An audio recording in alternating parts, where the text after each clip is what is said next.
This is Ryan Bolda. What's going on, everybody? Today is November 14th, 2023. How's everybody doing today? I hope you're doing good because we got some health and wellness topics to cover today. I wanted to talk about some stories and resources surrounding our topic of all natural herbs. I've never really talked about where we get our information from. So I do want to throw some of our resources out there for anyone who wants to do their own research. We got, and if you want to write the stuff down, go for it. We got the Herb book, Stories, Science, and History of Herbs. This book offers a comprehensive look at herbs, covering their use throughout history for cooking, medicine, rituals, and more. It also discusses their role in the modern world, including gardening, food, cosmetics, and medicinal applications. Next one we got is Fascinating Herbal Histories from Around the World. Explores the history use of herbs in various cultures. For example, thyme was used as an antiseptic in ancient Samaria and was associated with bravery in ancient Greece. Fascinating herbal histories from around the world. Herb folklore, herbal natural remedies, the Old Farmer's Almanac. This resource dives into the folklore surrounding various herbs such as Chervil, Chervil, Chervil, for curing hiccups and chives, for driving away diseases and pushing away evil spirits. Next we got the 9 most powerful medicinal plants and herbs backed by science. This is via Healthline, which is a website.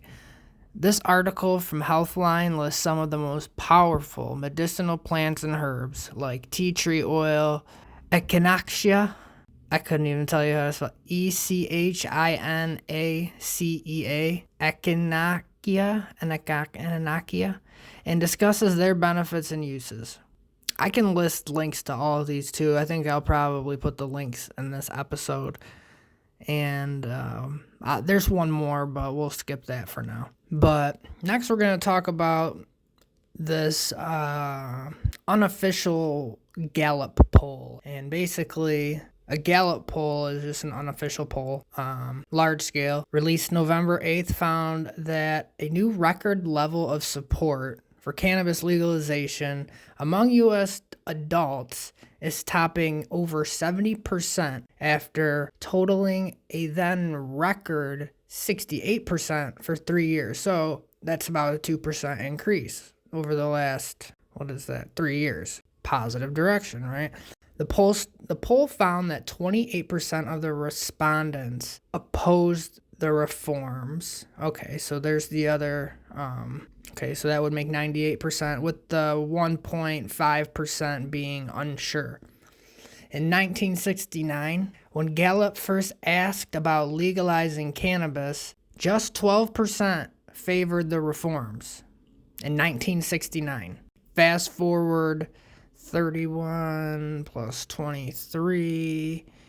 So we're at 54 years later, we're at 70%. So we've went up 58%. You know, that's really awesome.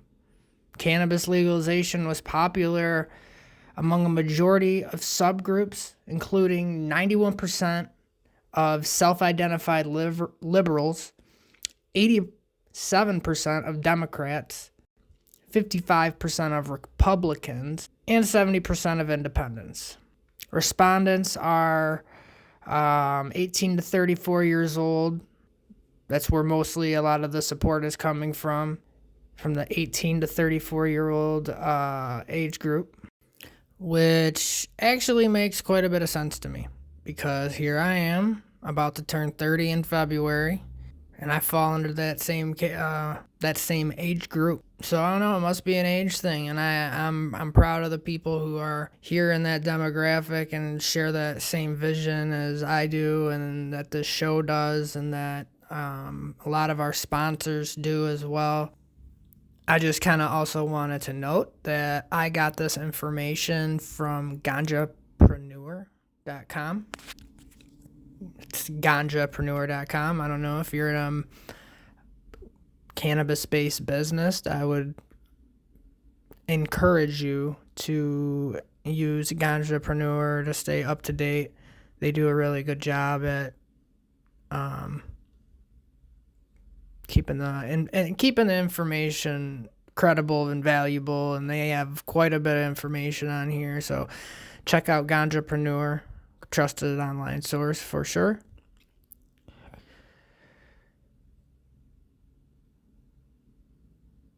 Another thing we could talk about, Missouri, 100,000 cannabis expungement under Adult Use Act. Let's see what this is about. So Missouri has expunged nearly 100,000, I repeat, 100,000 convictions as part of the Adult Use Cannabis Constitutional Amendment approved by voters last year, reported by KMBC9, which is, I'm assuming, their news station. Under the law, nearly every misdemeanor cannabis conviction was to be expunged by June 8th, except for offenders still incarcerated or currently supervised by the Department of Corrections. Felony convictions are supposed to be expunged by December 8th. So, I mean, at least it's happening. I mean, we're getting close to December 8th, so, cannabis convicted felons, you just got to hang in there a little bit longer. I know nobody thinks that. I mean, we got 70% of the country who believes we need to have reform changes. I mean, should I say any more? That's really awesome. That kind of gives me hope. That's like the best or the most, that is like the most genuine law towards cannabis I can really think of in the past couple of years, just in general. Like, the state is that is basically saying in a roundabout way that, hey, we fucked up. We know, we get it. We're going to make this right. We're starting that process. And I think that's all people really want. I don't even think people even care about accountability right now. It's more just about an acknowledgement that, hey, my bad. The government's just be like, yo, you know what, my bad. Let's just move on, brush under the rug, like mostly all the other stuff. And let's just move on and get that going. So I really appreciate that angle of how they went about that. I think that's something that could be applied to various other states here, of course, as well. And now I got a special sponsored announcement for you guys. Pain is the number one reason why people use hemp-derived products and CBD products like the ones we distribute here on our online store, cbdsurgeons.shop. Imagine a world where relief is just a swipe away. Introducing the Relief Stick, your natural solution to life's aches and pains. Crafted right here in Michigan, our stick is infused with 2,000 milligrams of full-spectrum hemp extract, blending the power of nature with the art of wellness. Each application is a step towards all-natural tranquility. Our commitment to all-natural ingredients means you're not just choosing relief, you're choosing purity and care. Whether it's a long day's work or a strenuous workout, the Relief Stick is your companion in comfort, bringing the best of Michigan's goodness straight to you. The next time you're in pain, choose the Relief Stick. Nature's touch in your hands. Visit our website, cbdsurgeons.shop, or give us a call at 586-246-5852. You like that? I've been working on my podcasting and radio voice lately, try to get it a little smoother, try to make it sound a little bit better because I feel like I'm not as green now. I feel like I've gotten a good grasp on the podcasting, a good grasp on the content, a good grasp on moving forward with guests. I have a couple of good guests lined up, and I'm really excited to tell you guys about it once we get closer to the date. We got one at the beginning of January and one at the end of February that I'm like super excited to announce, but we got to get to that point first, and that's what it's all about, and we're gonna get there too. So this next story I found on High Times, the website, the High Times.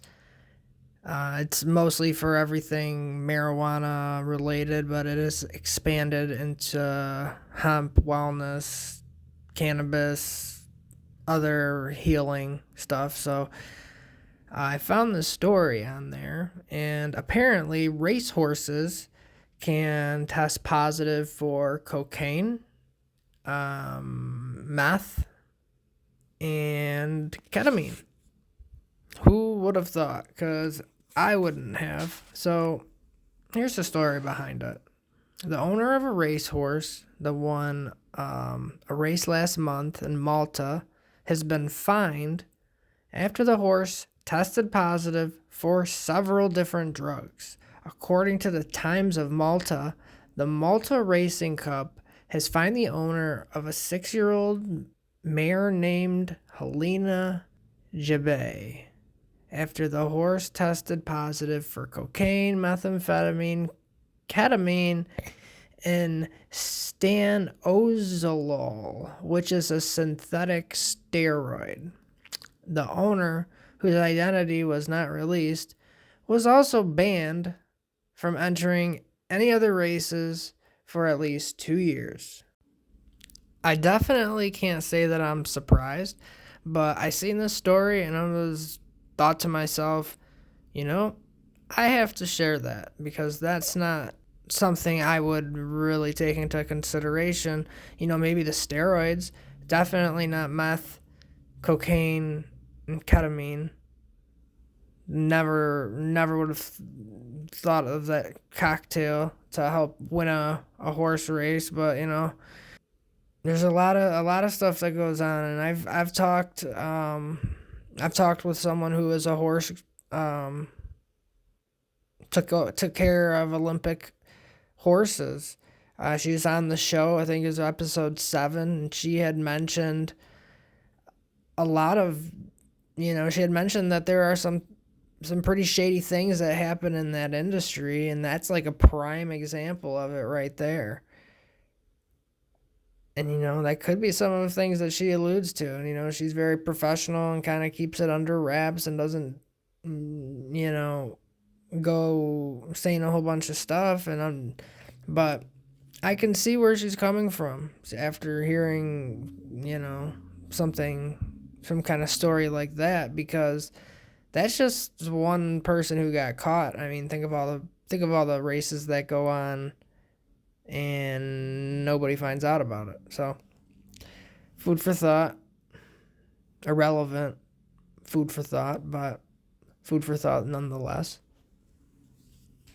But now I'm going to get into my segment I usually end with, where we're kind of just talking about what's going on with myself, the Surgeons Company, and the past year of what's been going on. And last week we left off at me feeling weird and going home after this 3-day party extravaganza, which, mind you, I minimally participated in. I participated kind of just to participate. And another weird thing, I shit you not, no sooner have I started talking about this, have I recently been contacted, not like a threatening way or anything like that. It's just kind of like I reconnected with someone that I'm talking about in the story, and it's just weird, the timing and everything. I mean, I don't normally believe in coincidences. This might be one of these times where the timing is just kind of right, but I often don't believe in that because that would have to mean several things that I couldn't confirm. But I mean, that kind of is just a continuation of the story that I'm talking about right now. I feel like on the 25th, I might be going to an event to see what's going on over there, and maybe, obviously catch the show and whatnot and see what's going on with the vendors and things like that. I don't know, maybe I could get in and be a vendor. Maybe I should ask. But check that out on the 25th. It's presented by a company that one of the people I'm talking about, actually, in this segment at the moment, he owns that company, and it looks like they're sponsoring it, and they got a few artists playing and whatnot. But back to the story. All right. So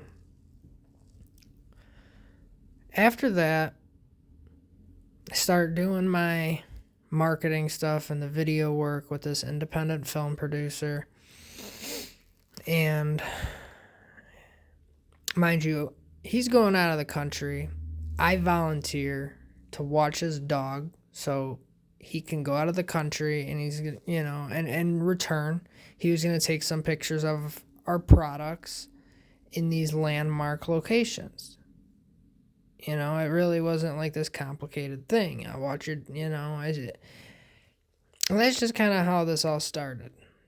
Now, mind you, there's a lot of stuff going on that I don't know about, and I probably will never know about. However, as a result of doing the photo shoot with my products, this independent film producer actually got a job to do a music video.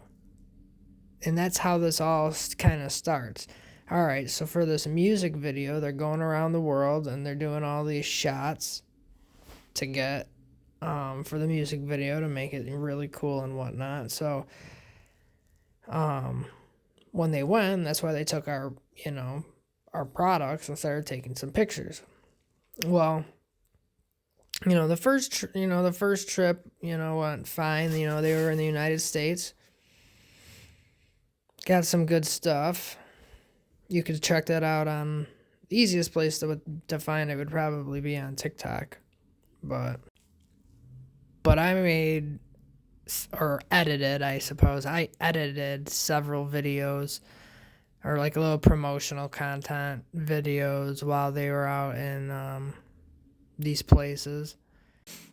As far as like the list of places, it was California, Colombia, Brazil, and there was supposed to be a few others before, things went in a different direction, aka they went wrong, or there was just some other bullshit that was going on, which is still part of the story that I have yet to get to.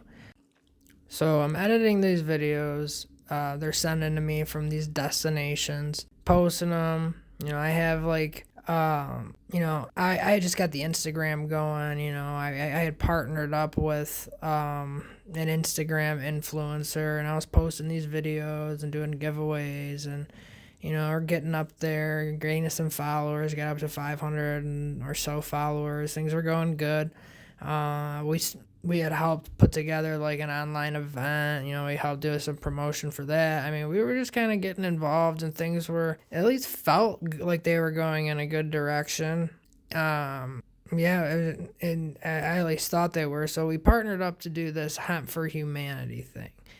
And this is where things start to get really hairy and really tricky, because we had a meeting, the people, the partners, and who went in on this, and part of it, the responsibility of, at least on my end, is I made promotional videos, and I included them in it as well for donating their time or donating products towards this event, because Hemp for Humanity was supposed to be an online event, and we were going to gather funds for Habitat for Humanity. That's why we called it Hemp for Humanity, because it was just, a spin off of Habitat for Humanity.